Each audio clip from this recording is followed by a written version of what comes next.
directivos de escuelas normales, de institutos y centros de investigación, así como docentes y estudiantes de educación superior. La Dirección de Educación Normal y la Universidad Veracruzana se congratulan con su asistencia a la presentación del tercer número de la revista electrónica Educienta, Divulgación de la Ciencia Educativa. Me permito presentar a las autoridades que hoy nos acompañan. Está con nosotros el licenciado Omar Eduardo Cruz Magos, enlace de Ciencia y Tecnología de la Subsecretaría de Educación Media Superior y Superior, en representación del licenciado Senyacen Roberto Escobar García, secretario de Educación de Veracruz.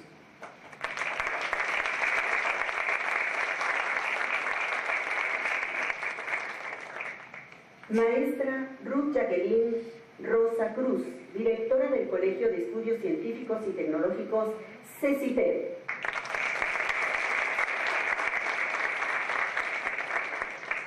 Maestra María Cristina Cuevas Galloso, jefa del Departamento de Investigación de la Universidad Pedagógica Veracruzana, en representación de la maestra Zuleika Luna Gómez, rectora de la Universidad Pedagógica Veracruzana.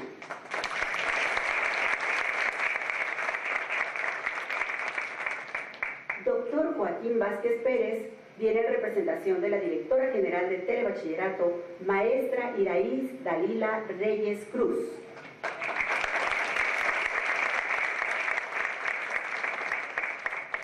Maestro Andrés Aguirre Juárez, director del COBAE, Colegio de Bachilleres del Estado de Veracruz.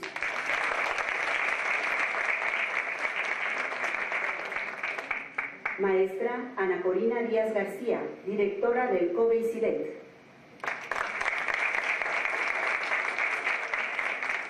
Y por supuesto, doctora María Cristina Larabada, directora de Educación Normal.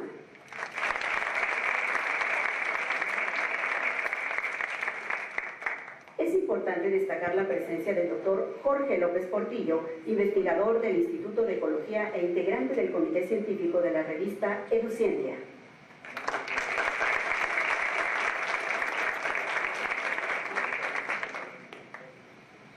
En este momento iniciamos el programa y por favor le rogamos a la doctora María Cristina Larabada pronunciar un mensaje de bienvenida.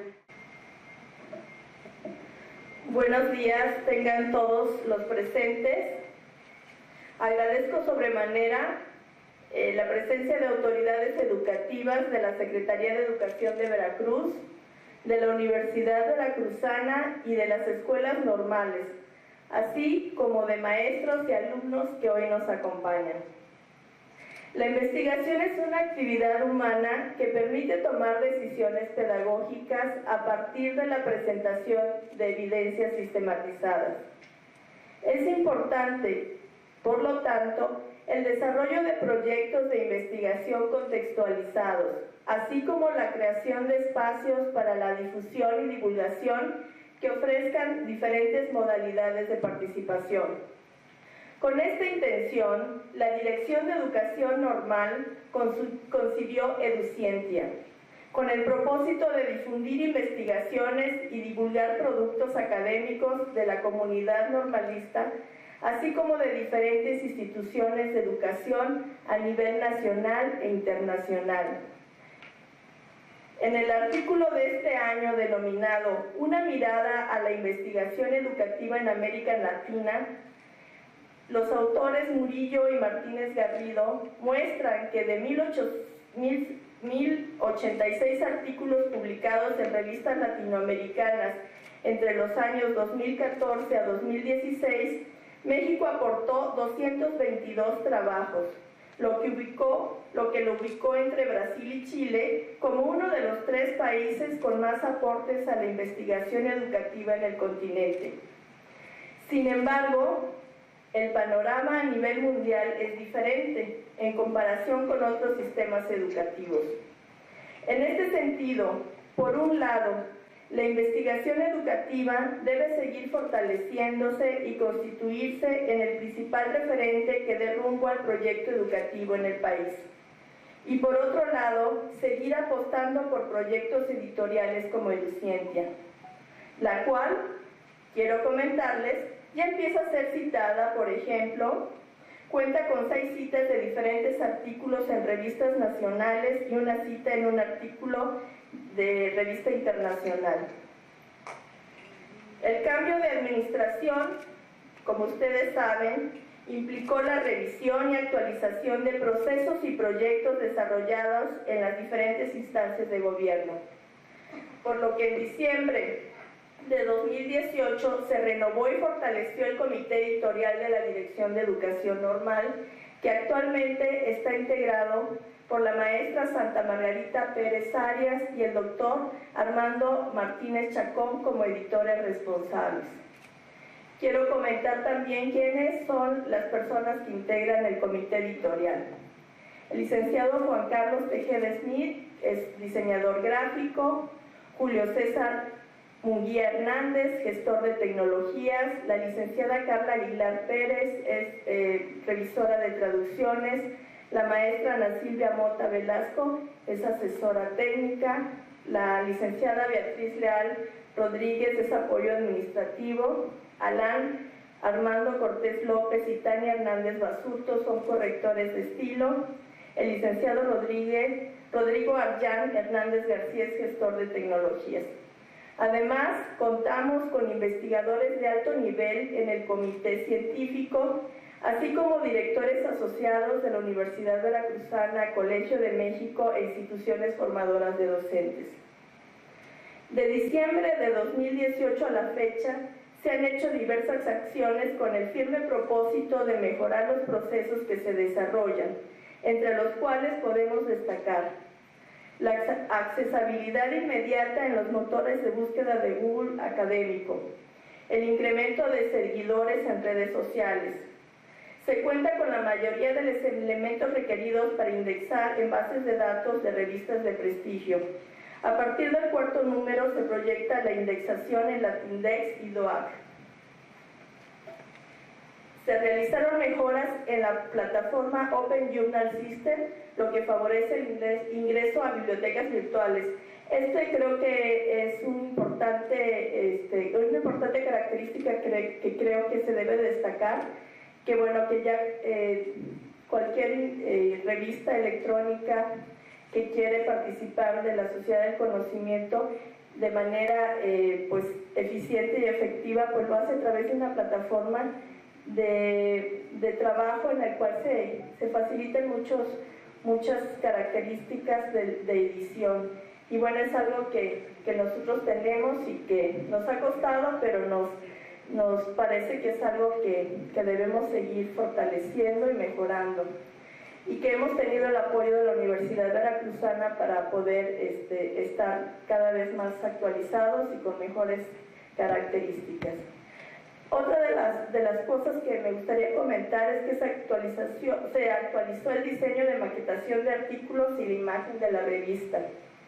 Se formalizó el procedimiento para la publicación del número temático Formación Docente con la participación de académicos de la Universidad Veracruzana, Instituto Tecnológico de Sonora y la Benemérita Escuela Normal Veracruzana Enrique Cerrexamen, el cual se tiene proyectado publicar en abril del 2020. Al respecto, es necesario precisar que ya se encuentra publicada la convocatoria en la página de la revista. El trabajo del comité editorial se ha sistematizado cada vez más a partir de actas y seguimiento de acciones acordadas en congruencia con las políticas editoriales. Se actualizaron las normas editoriales de la revista y las diversas secciones. Se ha avanzado en el proceso de dictaminación y se incrementó el número de dictaminadores. Si bien se han tenido avances significativos, obviamente aún hay retos que atender para mejorar la calidad de los trabajos publicados en EduCientia, lo que le permita posicionarse como una revista de excelencia en el ámbito científico-educativo. Caso que quiero mencionar es que nos interesa mucho que nos lean y que sigan escribiendo en ella, por lo que hago extensiva la invitación a los académicos e investigadores que hoy nos acompañan y de los diferentes institutos y instituciones de educación superior para que inviten a todas las personas interesadas en escribir a participar en secciones de la revista mismas que pueden consultar en www.educientia.com. Realmente, pues, no les puedo decir en tan poco tiempo lo que significa para la Dirección de Educación Normal este trabajo y lo que nos interesa que lo lean y ustedes puedan seguir participando en su mejora. Muchas gracias, disfrutemos ahora de la presentación de su tercer número. Enhorabuena.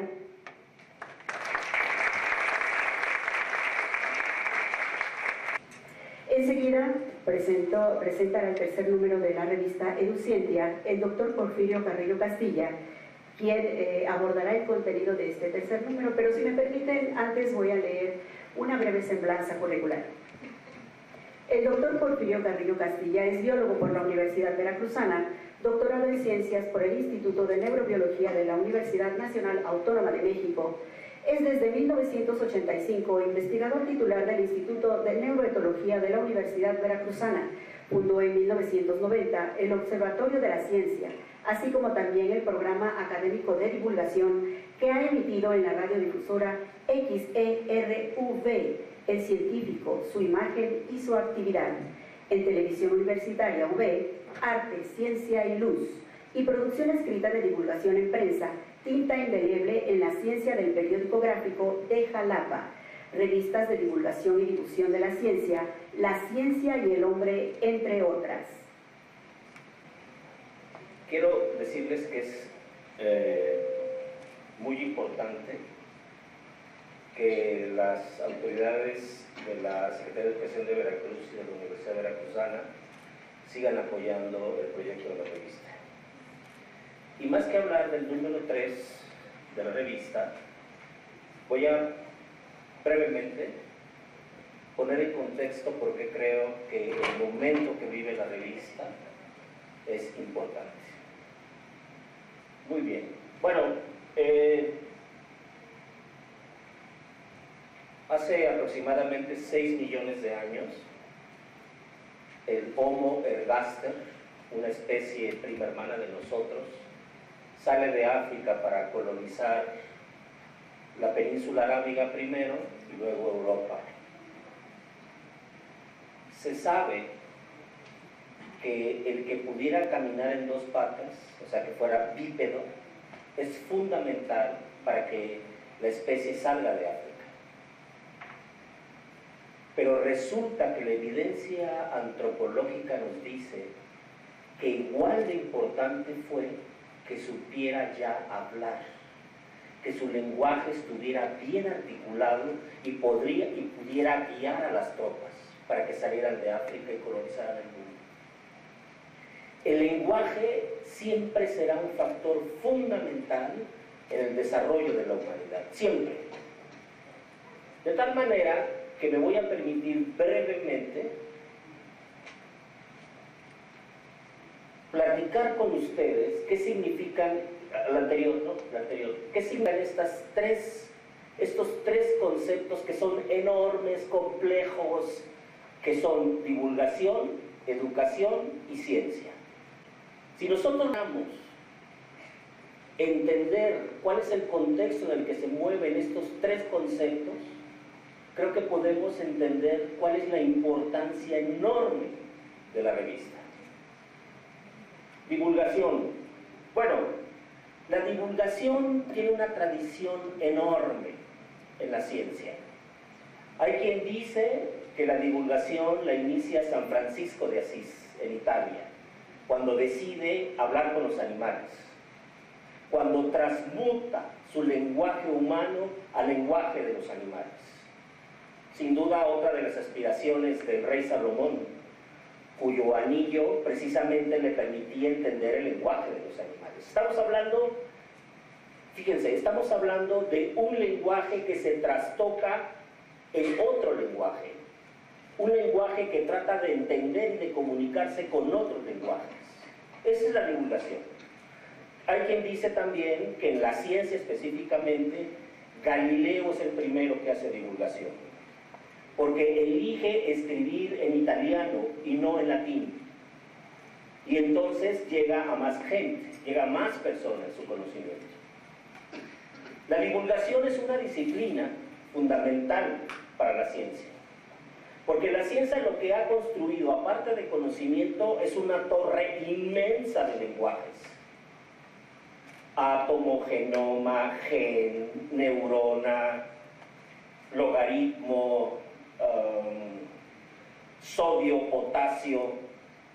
Ha construido conocimientos, pero la ciencia ha construido lenguajes. Y un lenguaje que no es fácil de entender.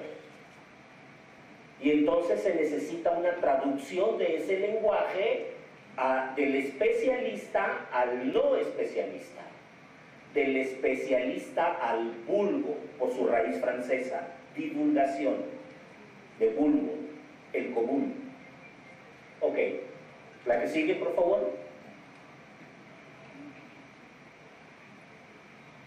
Obviamente que cuando hablamos de divulgación nos metemos en un terreno complejísimo, porque hay quien dice que hay que englobarla dentro de la comunicación y que la divulgación no es lo mismo que la difusión y que la difusión no es lo mismo que la comunicación. Hay una discusión teórica enorme, enorme, sobre cuáles son los límites de la divulgación, cómo se lleva con la comunicación, cómo se lleva con en fin. Cuando están científicos en un congreso, dicen que no es divulgación, porque ellos hablan el lenguaje, no tienen que traducir nada, están haciendo difusión, ¿ok? Entre otras diferencias. Pero en cualquiera que sea la discusión teórica que hagamos, la divulgación es el acto mediante el cual un conocimiento se desdobla para que sea entendido por la mayoría, aunque no maneje ese conocimiento, ¿ok? La que sigue, por favor. Y nosotros tenemos que hacer eso porque nosotros asumimos que el entendimiento pasa por pequeñas unidades, tanto de información como de procesamiento de la información. Para acceder al todo, que es el conocimiento, ¿verdad, queridísimo Omar? Estudiamos parcialmente el cerebro y podemos extraer señales del cerebro, pero el cerebro como un todo pensamos que funciona con base en ciertos compartimentos. Y entonces los frenólogos decían que podíamos saber cómo era el carácter y los sentimientos de una persona tan solo de tocar las protuberancias de sus huesos craneales. Entonces lo que hemos hecho a partir de la naturaleza, del conocimiento, de la ciencia, es ir partiendo pedacitos para entender. ¿Ok? ¿Qué son estos pedacitos? La que sigue, por favor. Bueno, en 1980 tuve la oportunidad de revisar con la maestra Leticia Garibay y publicar en La Ciencia y el Hombre, que es la revista emblemática de divulgación de la Universidad Veracruzana. Publicamos un pequeño ensayo después de revisar 22 periódicos alrededor del mundo.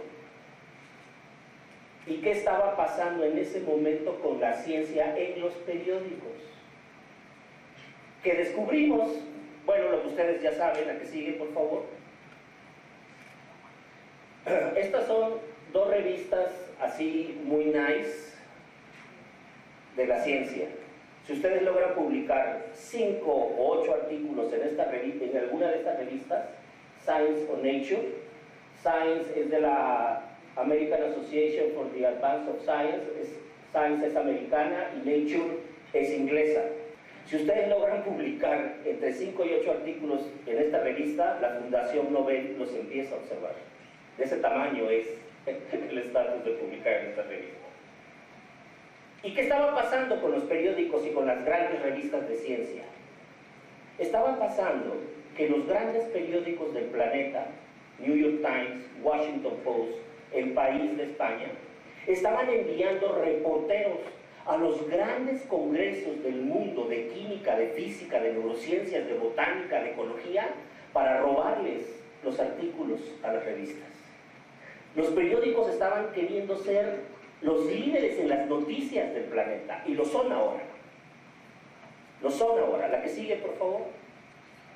La que sigue. Si ustedes lo pueden leer llenando un pequeño formato en línea, gratis. Ustedes pueden leer la sección de ciencia del New York Times, que es fabulosa. Simple y sencillamente es la mejor sección de ciencia de los periódicos del planeta. Period. No hay otra discusión. La que sigue. La mejor sección de ciencia en habla hispana, El País de España. Un periódico gratis en línea, no tienen que pagar absolutamente nada, con una sección de ciencia que es realmente fabulosa. Fabulosa. Los grandes descubrimientos de los laboratorios del planeta aparecen incluso primero en los periódicos. Fíjense nada más el gran cambio de paradigma de lo que estamos hablando. Claro, la que sigue, nuestro querido Diario de Jalapa tampoco escapó de esto, ¿sí? Tiene su sección de ciencia. Recuerdo que en ese momento, por el 85 que estábamos estudiando este fenómeno, la mejor sección de ciencia en este país era la del Diario de Yucatán. Una sección de ciencia impresionante, que ahora, por cierto, está muy mal, la sección de ciencia. Pero hoy ustedes van aquí a la esquina de Enríquez, agarran cualquier periódico y se van a dar cuenta que las noticias científicas están expandidas. ¿Cómo se despide la guapérrima de Desniz todas las noches? En el noticiero. ¿Cómo se despide? Con una nota de ciencia. ¿Ok? ¿Sí o no? Esta fue una tendencia que se consolidó en los años 80. Por eso, la que sigue, bueno, ya que les puedo decir, mi queridísima amiga fundó, junto con el querido maestro Duque Polín, Ciencia en la Jornada, publicaron varios libros. La Jornada fue un periódico que hizo cosas muy importantes en el periodismo científico, que entra dentro de la comunicación de la ciencia y o divulgación de la ciencia. La que sigue. Reforma, con Antonio Cruz, también hizo una gran labor, nada más que Reforma es fresa, hay que pagar para leerlo, La Jornada no. La que sigue. En fin, todos hicieron su sección de ciencia. La que sigue. Todos. Antes. ¿Qué otra cosa pasó en los 80s con la ciencia y su divulgación? Vayan ustedes con el, ¿cómo se llama el señor? Ya no me acuerdo, el queridísimo señor que nos vende los periódicos ahí en la esquina de Foto Contino. Vayan ustedes a ver qué libros venden. Y se van a dar cuenta que desde hace 25, 30 años, en todos los estanquillos de periódicos de este país, aparece una colección con libros de divulgación de la ciencia. Por ejemplo, ahí compré hace muchísimos años uno de los libros del biólogo, del evolucionista, era un paleontólogo vivo más importante, El Pulgar del Panda, un librito de 20 pesos, un libro fundamental para los biólogos. Quien no ha leído El Pulgar del Panda no puede ser biólogo. Ustedes pueden comprar la historia del tiempo de Stephen Hawking ahí, ¿no es cierto? ¿Lo han visto? Seguramente que sí. La ciencia y los libros de divulgación como estos se pueden encontrar en prácticamente todas las librerías. Si ustedes agarran hoy la lista de los 10 libros más vendidos en el planeta, en este día de hoy, se van a dar cuenta que por lo menos 5 son de ciencia y son libros de divulgación. ¿Escritos por científicos? No. ¿Escritos por maestros? No. Hay periodistas, literatos, gente común y corriente que se dedica a estudiar en profundidad un tema, que lo sabe explicar y lo sabe escribir y publica un bestseller. Fíjense de lo que estoy hablando, la que sigue. Por ejemplo, bueno, no tiene caso, la que sigue, cuando estemos en 30 minutos me avisas. Hay, por ejemplo, sofisticaciones como esta. Este es un libro que publicó el New York Times de todas las entrevistas que ha hecho con científicos del planeta, saca al final del año una selección de las mejores entrevistas. ¿La que sigue? En México hay una gran escuela de periodismo, de comunicación y de divulgación de la ciencia, una gran escuela, iniciada por el queridísimo maestro el físico Estrada, con representantes importantísimas como mi maestra Ana María Sánchez Mora, con la que yo tomé clases de divulgación de la ciencia en la UNAM, y tienen una colección importantísima de libros, en donde discuten qué es la divulgación, cómo se hace, dónde se muestra, qué se necesita para hacer divulgación, etc. La divulgación de la ciencia es hoy una profesión. Hay químicos, biólogos, profesores, psicólogos que se dedican a la divulgación de sus disciplinas y viven de eso. Viven de leer y escribir sobre ciencia. No es menor. No se trata de un asunto estrictamente académico, se trata de una profesión que ha crecido para llevar el conocimiento al gran público.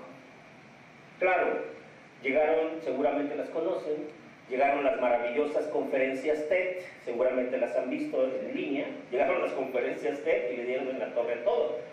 En 10 minutos, los grandes pensadores de la humanidad, en 10 minutos exponen un tema de una manera brillante, con diapositivas, animaciones, videos, gráficos, deslumbran. Mientras nos estamos discutiendo qué es la divulgación, cómo se hace, quién debe hacerla, los medios electrónicos avanzan a una velocidad impresionante y entonces se pueden ustedes ir al cine a ver la película, fíjense, una película de divulgación de la humanidad, de la evolución de la humanidad, La Guerra del Fuego, no sé si la conocen, de Jean-Jacques Arnaud, en donde nos narra cómo los homínidos conquistaron el fuego. Y cuando nos paramos del cine y pensamos que es una película, vemos en los créditos que el asesor de la película es Desmond Morris, uno de los grandes primatólogos de la humanidad. O podemos ir a ver la maravillosa película que nos habla de la vida de Stephen Hawking, donde hay conceptos de ciencia. ¿Vamos a aprender física en el cine? No. ¿Vamos a aprender primatología en el cine? No. Pero vamos a tratar de entender desde la perspectiva del arte, que es el cine, cómo ven a la ciencia y a los científicos. Y eso es bien importante, porque es parte de la divulgación de la ciencia. La que sigue, por favor. De tal manera que cuando nosotros revisamos lo que hace un docente en el aula, no podemos dejar de pensar que también hace divulgación, que traduce el lenguaje del conocimiento a lenguajes más sencillos para que puedan ser entendidos por sus alumnos. Quien no esté de acuerdo conmigo, por favor, levanta la mano y me lo dice, ¿ok? No me gustaría que fuera una plática cartonada esta, ¿la que sigue?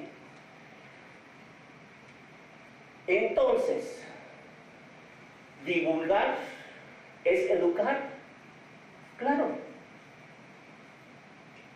Claro que divulgar es educar. ¿La educación es divulgación? No. La educación es algo complejísimo, que tiene muchísimas aristas, que tiene una gran epistemología, es un campo de conocimiento que está creciendo brutalmente, que las nuevas tecnologías vinieron a trastocarlo todo, que cuando estábamos discutiendo cómo enseñar, llegó la computadora, llegó el iPad, llegó el WhatsApp y ahora no sabemos ni qué onda con todo eso. Entonces, la educación no es nada más divulgación, pero la divulgación sí pretende educar. De manera no formal, vienen una serie de divisiones increíbles, la educación no formal, no situada, etcétera, etcétera, ¿ok? Pero divulgación y educación van de la mano, si no, no pueden coexistir una con la otra. ¿La que sigue? Y el asunto de la divulgación comienza a ser un tema fundamental desde hace... El Internet cumplió 50 años, yo creo que de hace 25, 30 años, la comunicación y la divulgación vienen a ser revisadas de una manera brutal, porque resulta que las nuevas tecnologías vinieron a cambiarnos todo el esquema. Le preguntaron al maravilloso Octavio Paz, antes de morir, qué eran para él las computadoras, qué eran para él las tecnologías.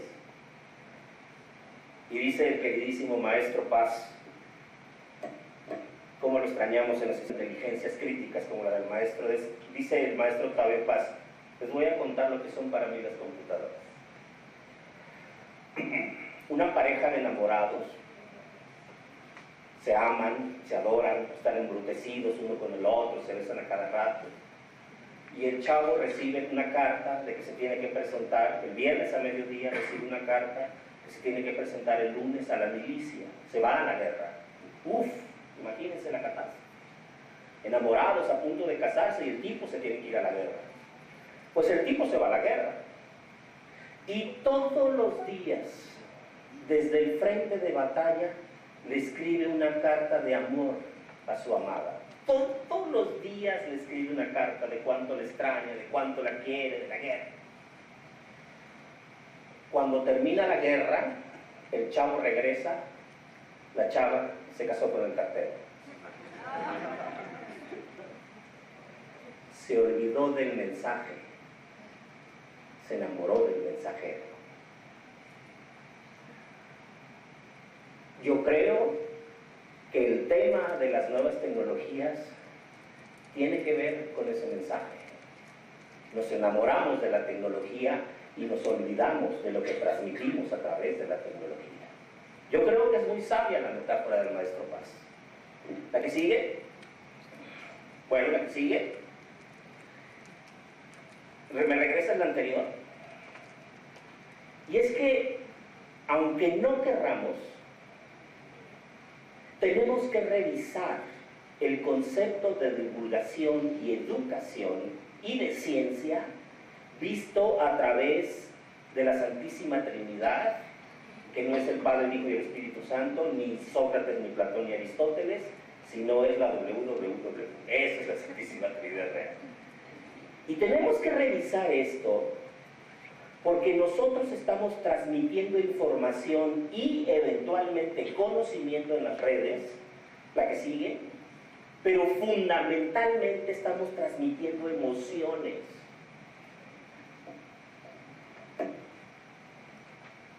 Imagínense lo que estoy diciendo. Cuando se supone que, por ejemplo, en la ciencia, lo que menos deben de entrar son las emociones. Hay que ser investigadores muy objetivos, separarse del sujeto y el objeto de estudio, hacer todo lo posible para que las variables se pierdan y el fenómeno que estudiamos quede muy limpio, para poder modelarlo, sacar una gráfica y decir, esta pared es blanca. Y resulta que no, que por el otro lado, el conocimiento, la vida, la internet, la educación, la divulgación están corriendo en un gran canal en donde va todo lo que tenga que ver con los sentimientos. No hay una cultura que haya jugado más o que haya evaluado más los sentimientos que la cultura actual.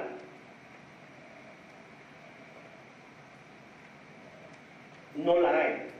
Somos la cultura que juega y la cultura que evalúa los sentimientos. Likes.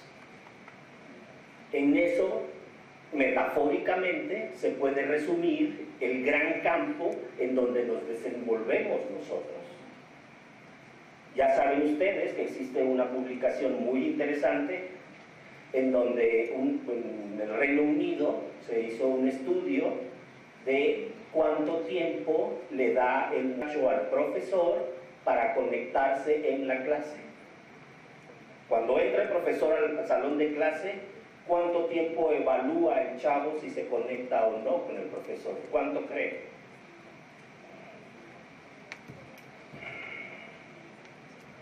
$4 minutos. Si el chavo ve que el profesor habla en un tono de enojado, si ve que viene cansado, si ve que no preparó la clase, si hay un ruido enorme afuera, si viene de columna de su casa, muchas señales incluso inconscientes, en 4 minutos el estudiante se desconecta de la clase. ¡Wow! ¿La que sigue, por favor? Bueno, ahora, Peor todavía el asunto de la comunicación, de la divulgación, de la educación, de la ciencia. Cuando el 85% de nuestra vigilia, yo diría que más, pero bueno, están las cifras, el 85% desde que nos despertamos hasta que nos dormimos, lo pasamos frente a un monitor, el Black Mirror de Netflix. ¿Cuál es el primer monitor que vemos? Hay quien se despierta con la televisión. Uf. Mi mujer, el primer monitor que ve es el horno de microondas para preparar su café. Si no lo despierta, dice ella. Todo el tiempo de nuestra vigilia estamos frente a un monitor que nos está dando algún tipo de información. ¿Ok? Es más, a partir de 1983, y creo que antes, todos los seres humanos que llegamos al planeta Tierra, la primera vez que nos vieron fue en un monitor, el ultrasonido, que se generalizó. ¡Wow! Así las cosas. ¿La que sigue? Y entonces, cuando vamos descubriendo esta complejidad, tenemos que ir, como les dije al inicio, compartamentalizando, separando. Es imposible que con mi mirada estereoscópica de primate yo pueda saber quién de ustedes está ya viendo su celular, quién dice ya que se cae este canijo porque ya me quiero ir, pero solamente puedo focalizar un campo. Así exactamente es lo que hacemos con la educación y la ciencia. Tenemos que partirla en campos para poder enseñarla, para intentar enseñarla. Y entonces esto ha pasado con el conocimiento. Lo hemos tratado de dividir. ¿Ok? ¿La que sigue? Y hay quien dice, mira, déjate de dividir el conocimiento que no sirve para nada. Ve, ya es un conocimiento significativo. ¿Qué significa eso? Vive y trabaja el conocimiento.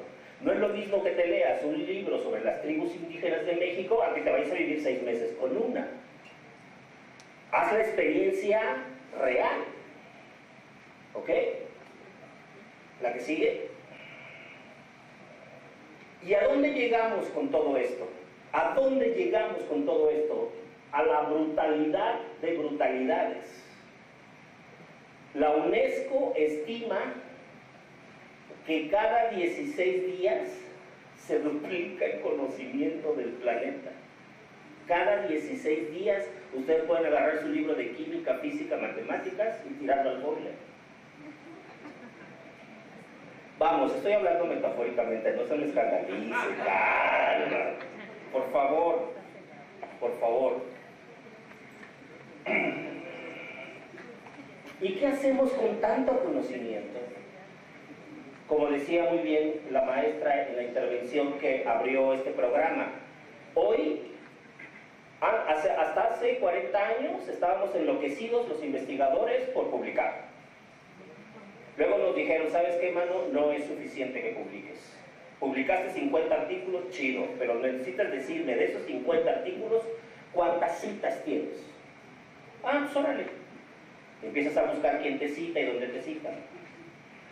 Hace 10 años nos dijeron, ¿sabes qué, maestro? Me vale gorro que publiques y que te citen. Necesito saber qué factor de impacto tiene la revista donde publicas. ¿Qué quiere decir eso? ¿Qué penetración tiene lo que publicas? Y en eso están las revistas ahora. Buscando los investigadores qué factor de impacto para los puntos, para etcétera. ¿Ok? El conocimiento entonces se duplica de una manera brutal, brutal. Es impresionante cómo se duplica el conocimiento. La que sigue. Miren ustedes. Es prácticamente exponencial. Ya ni es ni logarítmica, ni aritmética, ni nada, es exponencial. Fíjense qué metáforas tan más alucinantes y absurdas, tan interesantes. Seguramente conocen a este maravilloso tipo, se me olvida su nombre, tengo un Alzheimer temprano seguramente, asesor de Tony Blair para la ciencia en el Reino Unido, y decía, exactamente, y decía que ahora nos sentimos muy orgullosos de hacer doctorados, ¿no? Ahora, doctor, ¿no? Y hay hasta quien hace el doctorado, y si no le dices doctor, se enoja, ¿ok? Y decía él que no deberíamos de sentirnos muy contentos por eso, porque en realidad lo que significa el doctorado es la devaluación de la licenciatura. Cuando ya nos sirvió la licenciatura, hicimos maestrías. Y cuando nos dimos cuenta que la licenciatura y la maestría también estaban devaluadas, hicimos doctorados. Y ahora hacemos postdoctorados. Y entonces él dice que no deberíamos de sentirnos así como que muy chuchas cuareras por tener un doctorado, porque lo que realmente significa es que nos damos cuenta de que lo que sabíamos era demasiado pobre y que queríamos estudiar más, ¿no? En fin, sigamos caminando un poco. Bueno, ¿y nada más es el conocimiento lo que crece? No, la población. La población crece de una manera impresionante.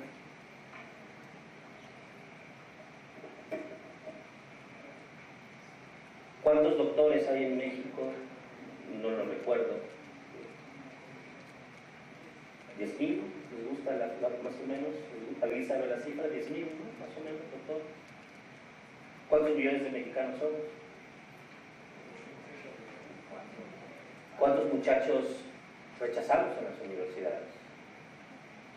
¿Cuántos realmente tienen acceso al conocimiento?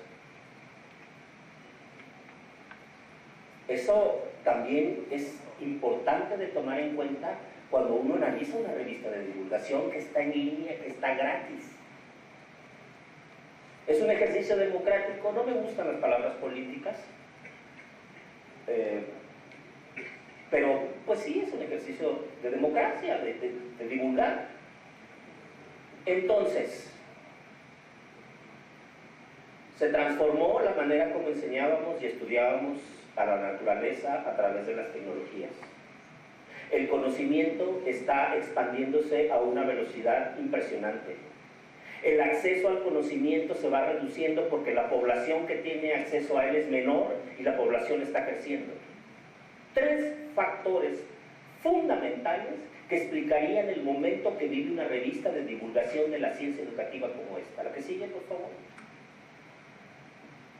¿Cuál es el otro factor? ¿Cuál es el otro factor? Yo doy clases en el doctorado en investigaciones cerebrales y en el doctorado en neurología. Aquí está mi queridísimo director, Jorge Morales. Podrá ser testigo de que se llega a mi clase de vez en cuando. Y me gusta mucho comenzar la clase poniéndoles una tarea a los alumnos. Y les digo, y ojalá alguien de ustedes lo haga. Le digo, el domingo te sales de tu casa y le preguntas a 10 vecinos tuyos, a 10, cuántos años estudiaron. Y aún así vivas en las hiperarrogantes ánimas, o en Rancho Viejo, o en el Tejar, vas a obtener un número. ¿Qué número vamos a obtener? 9. México es un país de tercero de secundaria. Y estoy hablando del promedio. Hay gente que estudió nada. Y gente que estudió 16, 17 años. Estoy hablando de la media, de los 9 años. Y eso va a depender de dónde lo midas. Si lo mides en la Sierra del Pico de Orizaba, o lo mides en Coscomatepec, o lo mides en Coatza, o en Coatepec, etc., te dan números distintos. ¿Qué estoy diciendo? Que cuando se trata de llevar el conocimiento, la ciencia, la educación, tenemos que reconocer que no todos han tenido el acceso a esto. Y que no nos van a entender por mucho que querramos decir, oye, separa la basura porque los residuos sólidos urbanos, el PET. Tenemos que utilizar estrategias educativas y de divulgación que sean exitosas para que la gente primero entienda y luego actúe. Si nosotros creemos que la escuela va a hacer esto, I'm so sorry, my friends. No podemos pensar que el conocimiento que hay en la escuela, que las redes sociales, que la internet o que la crecida del conocimiento va a producir el gran cambio que queremos y que ya no hay tiempo. Ya no hay tiempo. La que sigue, por favor. Ahora, con esto voy a terminar. ¿Cuánto llevo? ¿30? Ok, con esto casi termino. Ahora, y podemos hacer una charla de preguntas y respuestas. Resulta que hace 8 años, más o menos, se puso de moda una palabra que nos trae fritos: innovación, que se utilizó para quitarle la carga teórica a la ciencia, y entonces ahora se dice, vamos a hacer innovación educativa, política, de todas las innovaciones que se puedan. ¿Y qué significa hacer innovación? Que yo mejore el sonido de este micrófono, que no se vacíe, es que no se vicie la sala con conocimiento teórico y con conocimiento práctico. Le fuimos quitando la carga intelectual a la ciencia para darle una carga útil a través de... Pero eso es bien peligroso, porque la innovación siempre ha tenido un sentido utilitarista. Y la educación, queridas amigas y amigos, la educación surge como una necesidad humana, como una necesidad de tener la capacidad de vivir y convivir con los otros y con el entorno de tal manera que lo preservemos para las próximas generaciones. Ahora se le llama sustentabilidad o sostenibilidad o como le quieran llamar. ¿La que sigue? Y entonces estamos a un paso de hacernos la pregunta de los 64,000 millones. ¿Qué es la innovación educativa? ¿Cómo nos acercamos a ella? ¿La que sigue? Hay muchas definiciones, muchos conceptos, muchas aristas asociadas a la innovación, y la que ha surgido últimamente y el que todo el mundo cree que es el santo grial de la humanidad, la calidad. Hasta el exceso de los ISOs, ¿no? Ahora ya cuando tienes un ISO te crees que ya lo hiciste. No, calma, la calidad es un proceso que habla de muchas cosas, pero también deja de hablar de otras. ¿La que sigue? Y entonces, cuando nosotros revolvemos divulgación, ciencia, educación, nuevas tecnologías, innovación, calidad, por poner unas cuantas palabritas, pensamos que el profesor va a ser un mago que va a entender todos estos conceptos, los va a asumir en su práctica y lo mejor, los va a llevar al aula. Y entonces corremos con desesperados a cursos de capacitación, periodos en los veranos, a llevar información al profesor, al maestro, para que trastoque su práctica y modifique el destino de los estudiantes. Cuando apenas se está discutiendo, sí señores, apenas estamos discutiendo qué es la divulgación, qué es la educación, qué es la ciencia. Si alguien cree que está agotada la discusión sobre lo que hoy es la educación, pues no está agotada, porque hay factores que la van cambiando y la van transformando muy rápido. Y entonces le pedimos al profesor que sea una especie de Merlín y que ajuste su pensamiento y su práctica docente a todos estos condicionamientos. ¿La que sigue? ¿La que sigue? ¿La que sigue? ¿La que sigue? No, ¿te me regresas? Por ejemplo, les voy a poner el ejemplo de moda en las neurociencias. Yo hago un poco de neurociencia, echo rollos y hago un poco de neurociencia. ¿Quién se atrevería a pasar por este puente? qué valiente, muy valiente, mi amigo. ¿Necesitamos medir la resistencia de los cables para decidir pasar o no por el puente? No. ¿Qué necesitamos? Sentido común, que es el menos común de los sentidos. Pues los neurocientíficos han acuñado, bueno, no lo acuñaron ahora, es de los 50, pero lo estamos revisando. Hemos acuñado un término que nos trae locos: intuitivo. Es una cuestión intuitiva no pasar por este puente. ¿Y qué es la intuición? ¿Saben ustedes qué es la intuición?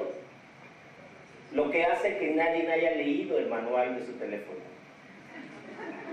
Que tan solo con el ensayo y el error, que de manera intuitiva lo hacemos funcionar. Eso es la intuición, en términos prácticos. ¿Qué cosa es la intuición en términos cerebrales? Nadie sabe. Dicen que está a medio camino entre la emoción y la cognición, que tiene que ver con las estructuras, mi querido Omar, del diencéfalo, que reciben información sensorial del ambiente y que reciben información de nuestro propio estado corporal. Jesucristo mío, ya quisiera yo ver los libros del próximo intersemestre de los profesores cuando les hablen de la intuición, y que los chavos hoy, los estudiantes hoy de kinder, primaria, secundaria, preparatoria, doctorados, postdoctorados y ultra, hiperdoctorados, estamos aprendiendo intuitivamente. ¿Qué vamos a hacer con eso? La que sigue. La que sigue. La que sigue, la que sigue. Ahí está. Esta es un poco la gráfica, el esquema de moda entre la emoción. Porque para acabarla de amolar, diría yo otra palabra si estuviera en mi clase, pero aquí se escandalizarían. Para acabarla de amolar, cuando nosotros hablamos de la educación, tenemos que hablar del tema más olvidado de la educación, del tema que ignoramos todos los profesores cuando entramos al salón de clase. Digan lo que digan, como diría Rafael, lo ignoramos. Y es el inconsciente. ¿Qué trae en la cabeza el chavo cuando entra al salón de clase? ¿Qué soñó? Que es cuando el inconsciente se expresa libremente. Porque el cerebro es un contador de historias, El cerebro le encanta contarnos historias y no se detiene. Cuando estamos muy dormidos, el cerebro nos cuenta historias a nosotros mismos, que nosotros en la mañana reproducimos, pero el cerebro se lo inventó. Claro, con todos los elementos que nosotros le dimos durante el día. ¿La que sigue? Vámonos, vámonos. Vámonos, vámonos, vámonos, vámonos. Vámonos, vámonos, vámonos, vámonos. Ok, ¿a qué voy? 2, 3 más y me voy. Han tenido que escuchar mi rollo esta mañana. Algunos de ustedes van a decir: yo me hubiera echado un café en la parroquia y hubiera estado más sabroso que esto. Algunos van a decir: órale, al rato le voy a escribir a este cuate para decirle que está bien tirado. Y al rato a lo mejor alguien, como ha pasado, se acerca y me propone que estudiemos algo juntos y lo hacemos. Pero es una cosa, a mí me hubiera gustado más y me gustaría más que esto que yo estoy diciendo, a mi manera, lo escucháramos de los profesores. ¿Qué piensan ellos de todo esto? Y saben una cosa, no nada más se trata de escucharlos en las calles con sus reclamos por la nueva reforma. No nada más se trata de escucharlos cuando hay juntas académicas o consejos técnicos. La revista EduCiencia es una plataforma para escuchar a los profesores. Tenemos que ir a cada una de las normales de Veracruz a convencer a los profesores que la revista es un espacio donde pueden reflexionar sobre estos temas. ¿Es modesta mi intención con la revista? Puede sonar. Por supuesto que coincido con la doctora en que necesitamos que sea una revista de calidad. Pero la calidad es un atributo que surge del esfuerzo colectivo, no se da por mandato. Podemos pedirle al presidente de la República que mandate a todos los profesores de este país a escribir en EduCiencia. No lo van a hacer. Tenemos que ir a convencerlos de que es la manera como los podemos escuchar, que no necesitan ser eruditos, que no necesitan tener un doctorado ni una maestría, que necesitan hacer una reflexión sistemática, ordenada, inteligente de su práctica e enviarla a la revista. Que no van a ganar ningún premio Nobel, pero que van a aportar con su voz al coro de lo que necesitamos saber de lo que está ocurriendo en las aulas.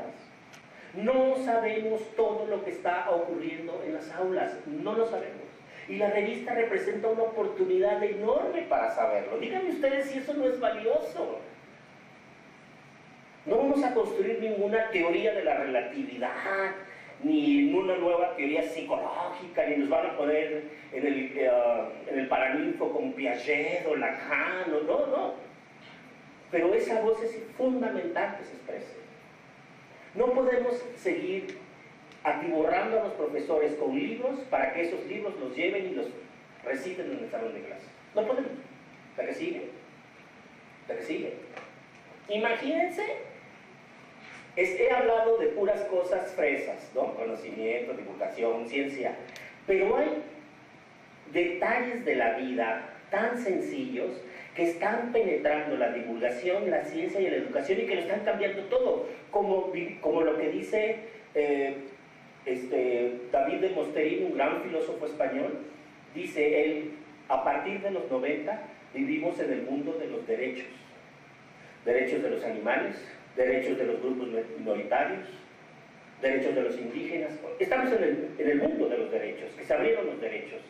Imagínense ustedes si no es importante discutir la cuestión de género, que no nada más es el género femenino, la cuestión de género en una revista como EduCiencia para mirar a la educación. Es importante, es muy importante.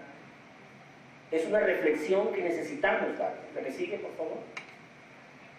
Imagínense si no necesitamos discutir qué hemos hecho bien y qué no hemos hecho mal en la educación para que ocurran cosas tan terribles, bárbaras y primitivas, egoístas, predadoras, como lo del huachicoleo. ¿Tenemos que discutir eso, sí o no tenemos que discutirlo? Tenemos que discutirlo. ¿La que sigue? ¿La que sigue? Tenemos que discutir en EduCiencia qué significan estos carritos para niños en los súper. Nos estamos entrenando para ser consumidores. ¿Eso es bueno o es malo? ¿Qué tipo de consumidor queremos? ¿Qué vamos a hacer nosotros para explicarle a los niños desde el punto de vista de la educación, de la ciencia y la divulgación lo que se necesita o no para ser un consumidor responsable? ¿Son temas académicos de alto nivel? No lo sé, pero lo que sí sé es que son temas que se deben y se pueden discutir en EduCiencia. Muchas gracias, buenas tardes.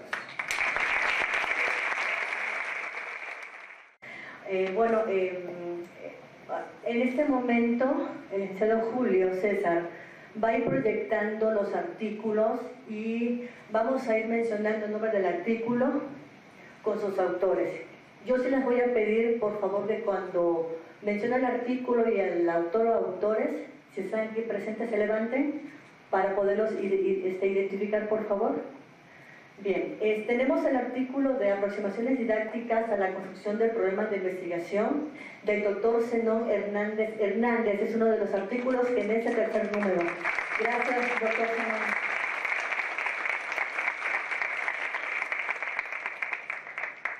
Otro de los artículos que podemos encontrar en esta revista que tiene que ver con la sección de divulgación es la detección temprana del trastorno del espectro del autismo en la escuela por el maestro o el doctorante David Alejandro Torres López.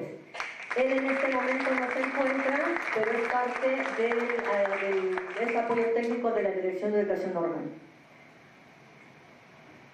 Tenemos el artículo de espacios naturales, fomento del bienestar desde la conservación ambiental, donde Yolanda Canga. La educación en el teatro o el teatro en la educación por Ana Victoria Jiménez Contreras. Bienvenida, maestra, muchas gracias.